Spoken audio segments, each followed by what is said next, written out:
This tape is about healing. Hello, this is Louise Hay, and I would like to discuss a few ideas with you. I am a metaphysical counselor, teacher, and healer. I have designed this tape for people who are concerned with their health and would like to take an active part in assisting their own healing or in maintaining their health.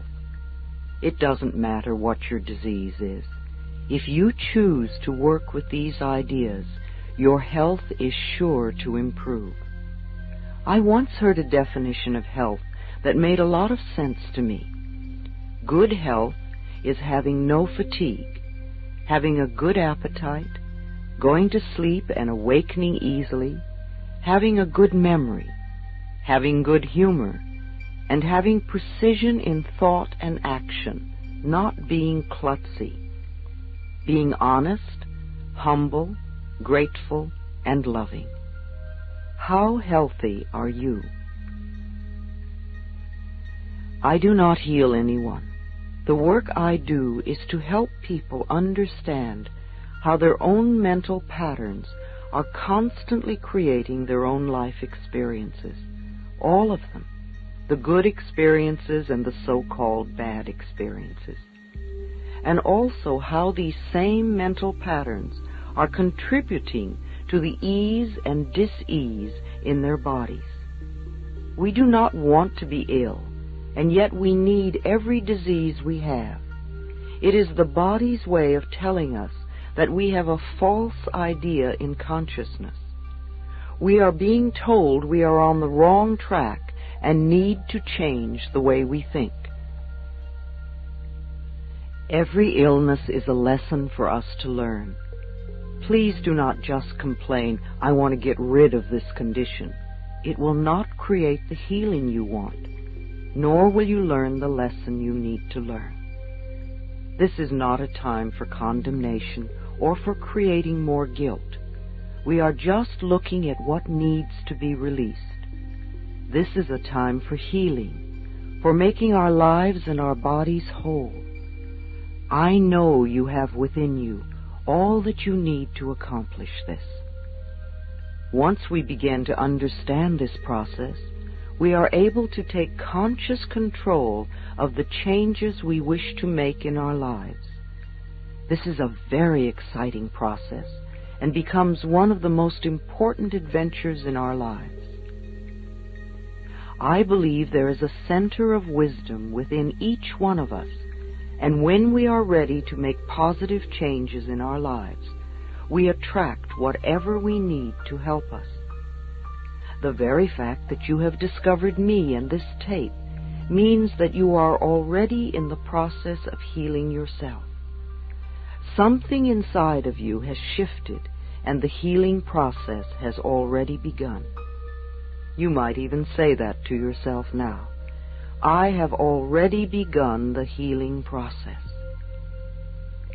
The body, like everything else in life, is a mirror of our inner thoughts and beliefs. The body is always talking to us if we will only take the time to listen. Every cell responds to every single thought you think and every word you speak. Continuous modes of thinking and speaking produce body behaviors and postures and eases or dis-eases. The person who has a permanently scowling face did not produce that by having joyous, loving thoughts. Older people's faces show so clearly a lifetime of inner dialogue. How will you look when you are elderly? You see, it is my belief that it is our birthright to be totally healthy and totally fulfilled in every area of our lives. I want to help you claim this birthright now. Some of the things I will suggest to you may sound very simplistic. However, these ideas have been tried many times with great success. They really do work. Please use these suggestions in addition to the work you may be doing with a doctor or other health professional. It will be helpful to you both. Take a nice deep breath, and if possible, allow yourself to be in a comfortable position while you listen to this tape. Just let these ideas wash over you. Only those ideas that are right for you will be accepted by you. It doesn't matter whether you understand them all or not, or if they make sense to you right now. Just let yourself play this tape over and over, even if you are not actually listening to the words. Your subconscious mind will hear and record whatever you need. I believe that all illness is self-created. Not that we say, I want to have this illness, but we create a mental atmosphere where this disease can grow and flourish. Our internal mental dialogue reacts in every cell in the body. I heard a physician say recently, if the surgeon operates on a patient without doing something to help them change the cause of the disease, then all the doctor is doing is prolonging the life of the patient until the patient can create another disease. You see, we need to do more than just treat the symptom. We need to eliminate the cause of the disease. And for that, we need to go within ourselves where the process of illness began. It is my belief that we are each 100% responsible for every experience in our lives, the best and the worst. We all create our experiences by the thoughts we think and the words we speak. The universe totally supports our inner dialogue. Our subconscious mind accepts as truth whatever we choose to believe. You can say it either way. They both mean that what I believe about myself and about life becomes true for me. What you choose to think about yourself and about life becomes true for you. And we have unlimited choices about what we can think. When we are very little, we learn how to feel about ourselves and about life by the reactions of the adults around us. It is the way we learn what to think about ourselves and about life. Now, if you lived with frightened people or with people who were very unhappy, then you learned a lot of negative things about yourself and about life. You may still believe them. However, this is not to blame our parents, for we are all victims of victims, and they could not possibly have taught us anything they did not know. If your mother did not know how to love herself, or your father did not know how to be gentle and kind, then it would be impossible for them to teach you to love yourself or to be gentle and kind. Your parents were doing the best they could with what they had been taught as children. I also believe that we choose our parents. Each one of us decides to incarnate upon this planet at particular points in time and space. I believe we do this because we have chosen to come here to learn a particular lesson that will advance us on our spiritual evolutionary pathway. We choose our sex, our color, our country, and then we look around for the particular set of parents who will mirror the pattern we are bringing in to work on in this lifetime. Often when we grow up, we point our fingers accusingly at our parents and whimper, "You did it to me." But really, we chose them because they were perfect for what we wanted to work on overcoming. As very little children, we learn our belief systems, and then we move through life creating experiences to match our beliefs. Look back in your own life and notice how often you have gone through the same experiences. Well, I believe that you created those experiences over and over because they mirrored something that you believed was true about yourself. It really doesn't matter how long we've had a problem, or how big it is, or how life-threatening it is. The point of power is always in the present moment. This means that what you have experienced during your life and up to this moment, you have created by your own thoughts and beliefs of the past.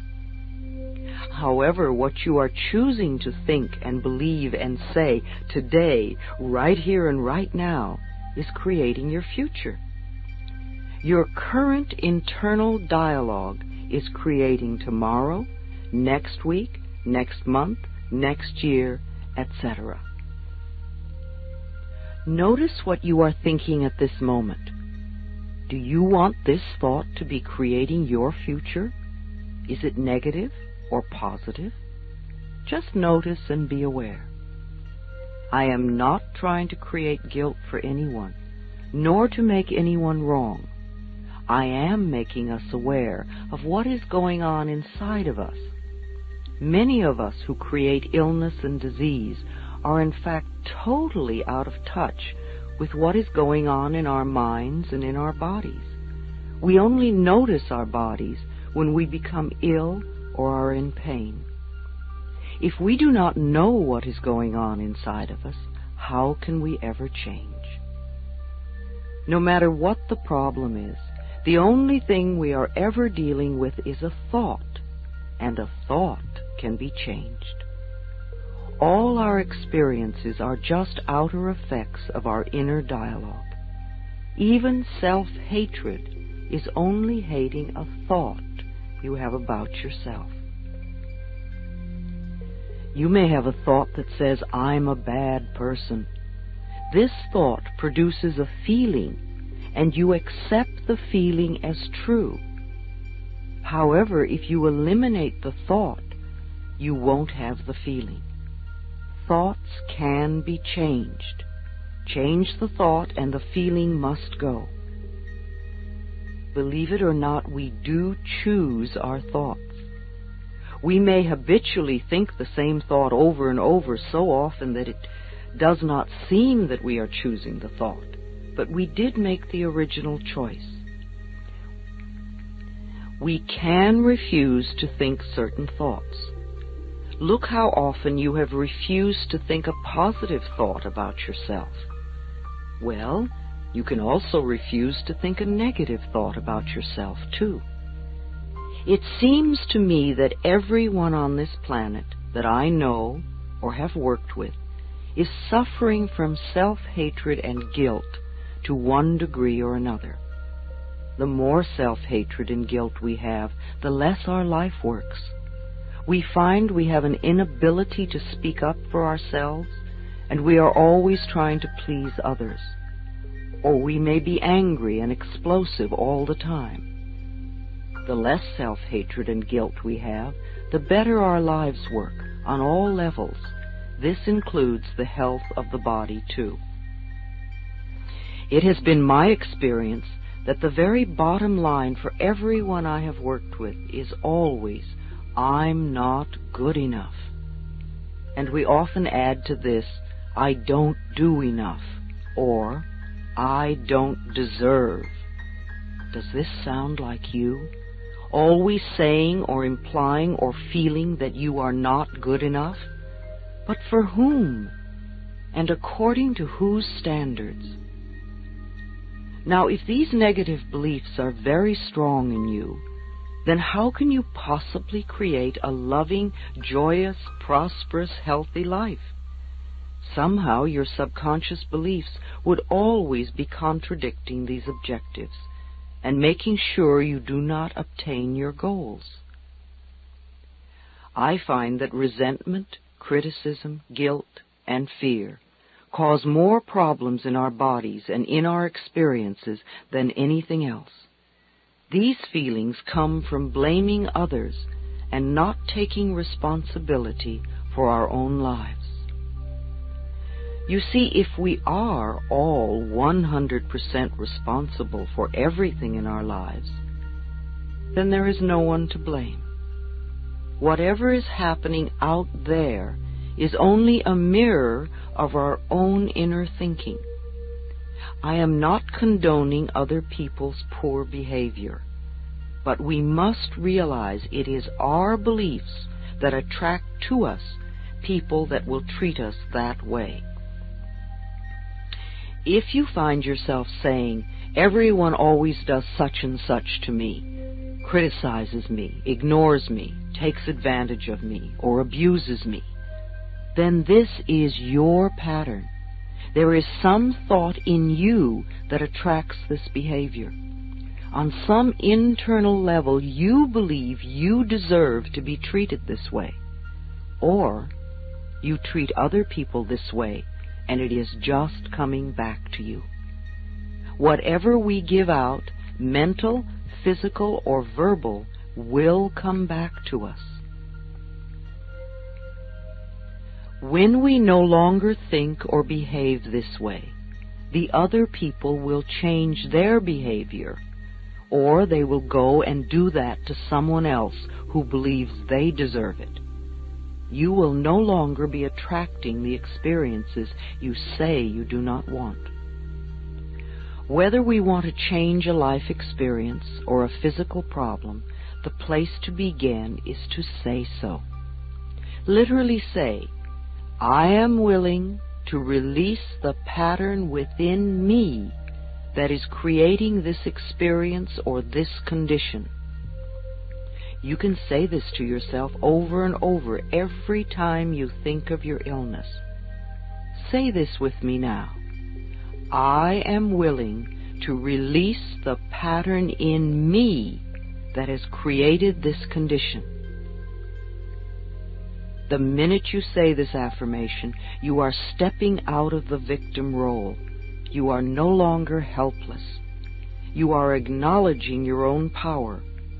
You are saying, "I may not understand it, but somehow I am beginning to understand that I contributed to creating this problem, and now I take my own power back, and I am releasing it and letting it go."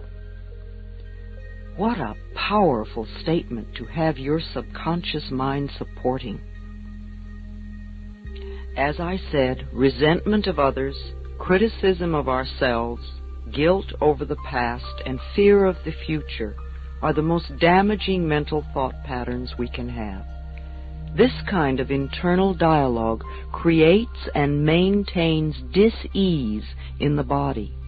These thoughts can destroy the body. Fear can contribute to baldness, ulcers, colon problems, and even painful feet, among other things.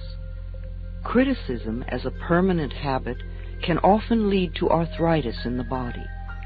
Resentment, long held, eats away at the body and becomes the dis-ease we call cancer. Guilt always looks for punishment and creates pain. Fear comes from not trusting the process of life to be there for us. You know, the most precious thing in our life is our breath. If you did not take another breath, you would not last 3 minutes. Yet you have such faith that your next breath will be there, that you don't even think about it when you exhale. Now, if the power that created us has given us enough breath to last for as long as we shall live, can we not begin to trust that the rest will also be provided for us? The next time you are frightened, think about the abundance of air and say, "I trust the process of life to take care of me." Whenever someone is in pain, I know they have created a lot of guilt for themselves. Chronic pain comes from unrelenting guilt, often so buried that we are not even aware of it anymore. This guilt must be dissolved before the pain can be eliminated. Guilt is a totally useless emotion. It never makes anyone feel better, nor does it change a situation. Your sentence is now over. Let yourself out of prison. Anger combined with guilt often contributes to accidents. The degree of physical damage lets us know how severely we felt we needed to be punished and how long the sentence. Where this pain occurs in the body gives us a clue to which area of life we feel guilty about. Critical people often attract a lot of criticism because it is their pattern to criticize. They are often cursed with perfectionism, the need to be perfect at all times in every situation. Do you know of anyone on this planet who is perfect? I do not.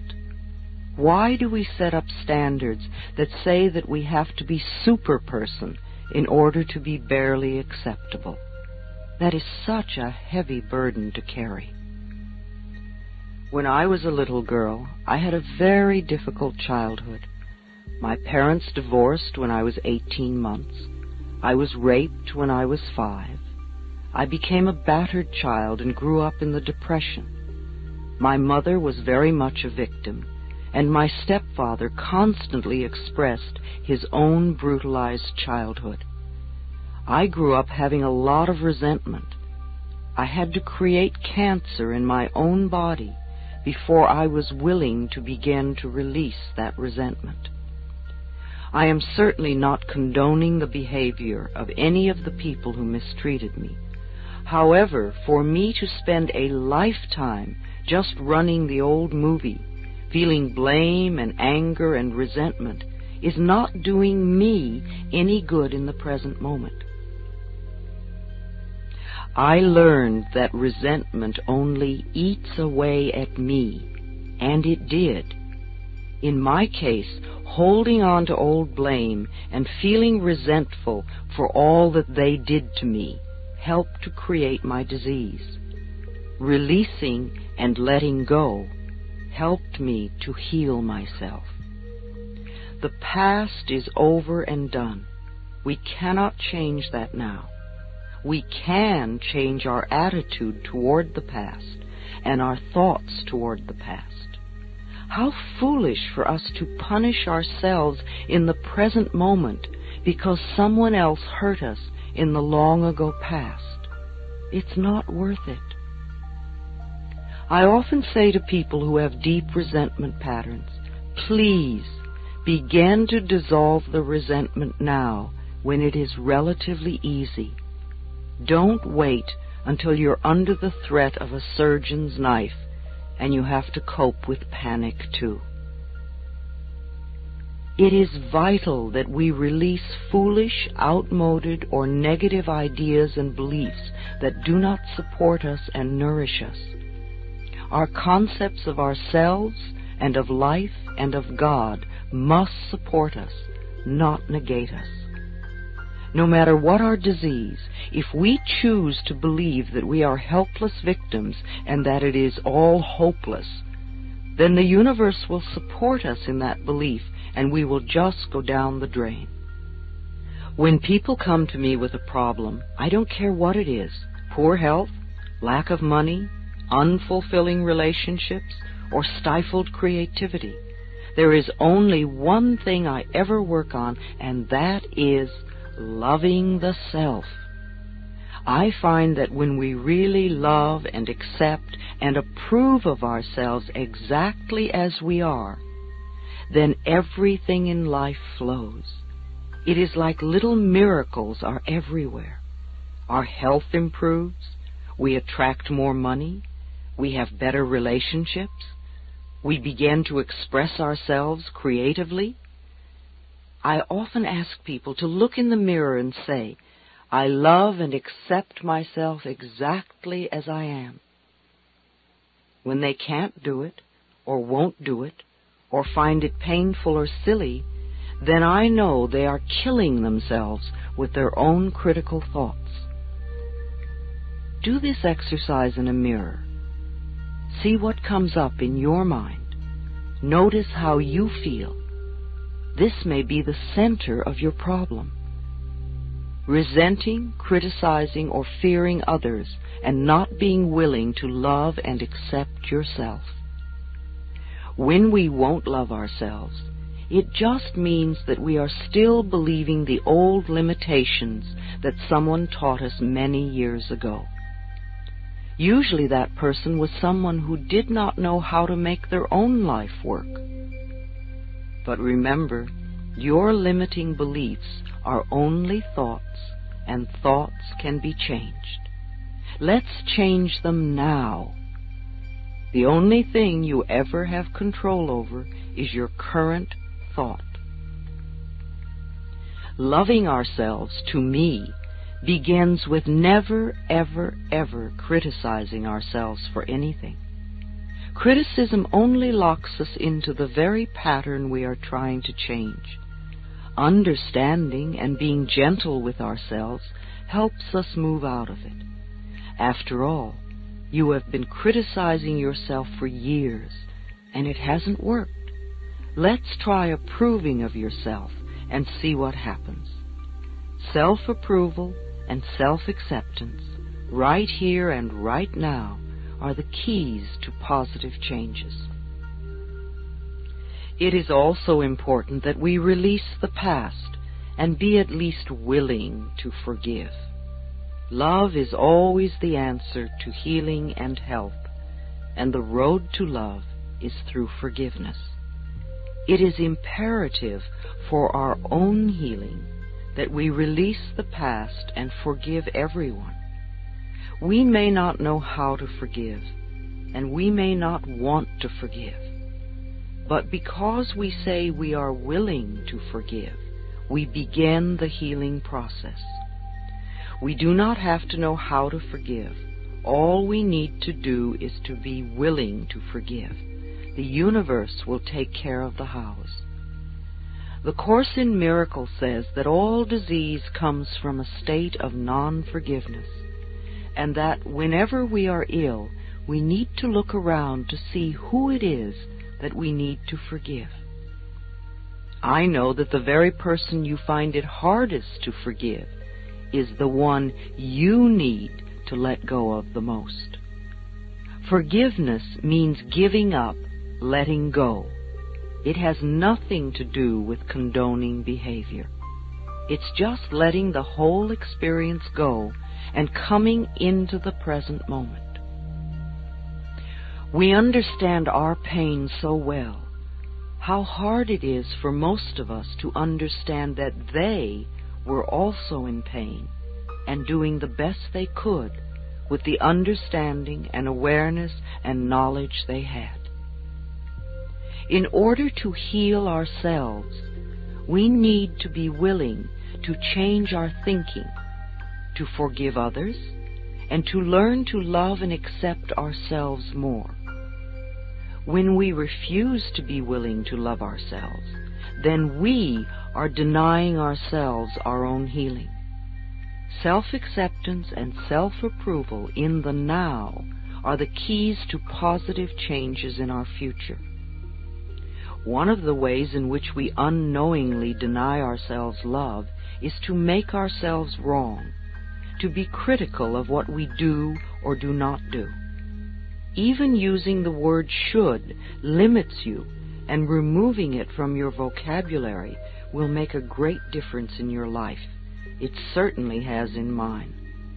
Let's take the word should and discard it forever, never to be heard of again.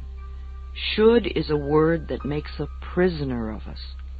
Every time we use should, we are either making ourselves wrong or someone else wrong. We are in effect saying not good enough, or you have failed, or you are going to fail, or just wrong. Begin to listen to how often this word is used and how crippling it is. Let your understanding and awareness grow and make you free. Replace the word should with the word could. Could lets you know that you have choice, and choice is freedom. We need to be aware that everything we do in life is done by choice. There really is nothing that we have to do. There are always things that it might be best for us to do. However, we always have choice. So now every time you hear yourself using the word should, let a red light go off in your mind. Then gently allow yourself to release it and let it go. Please don't use eliminating should as another excuse to get angry at yourself. All we want is understanding and awareness. Then things will drop away by themselves.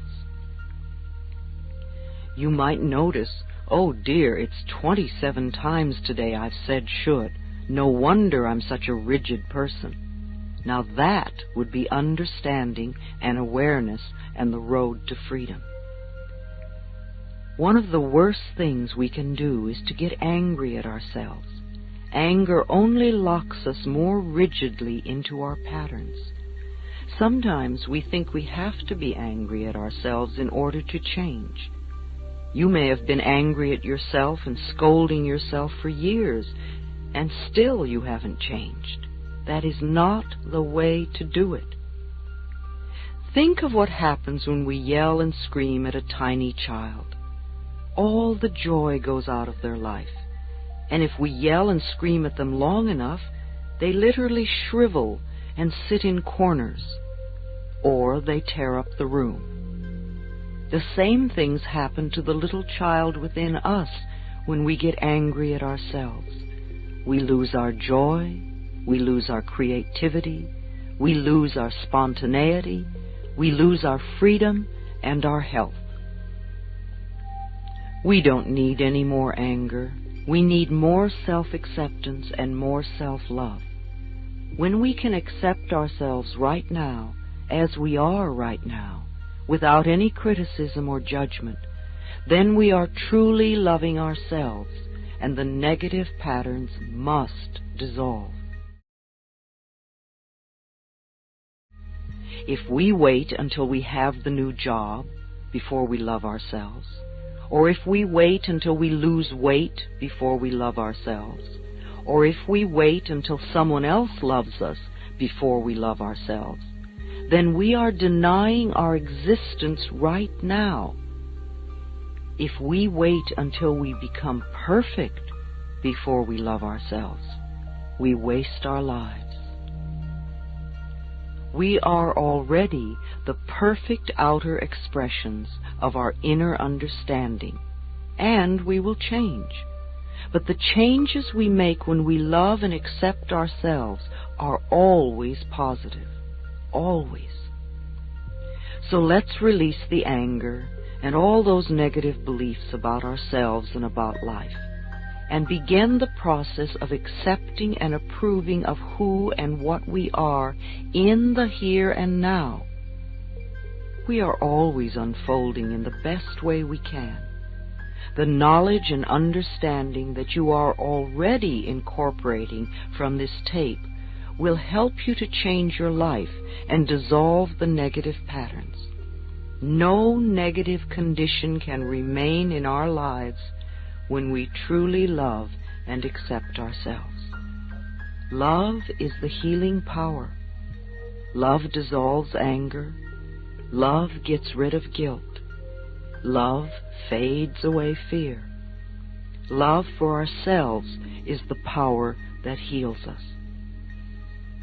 On a physical level, I would suggest that in addition to whatever program your doctor may have created for you, you also see the services of a good nutritionist.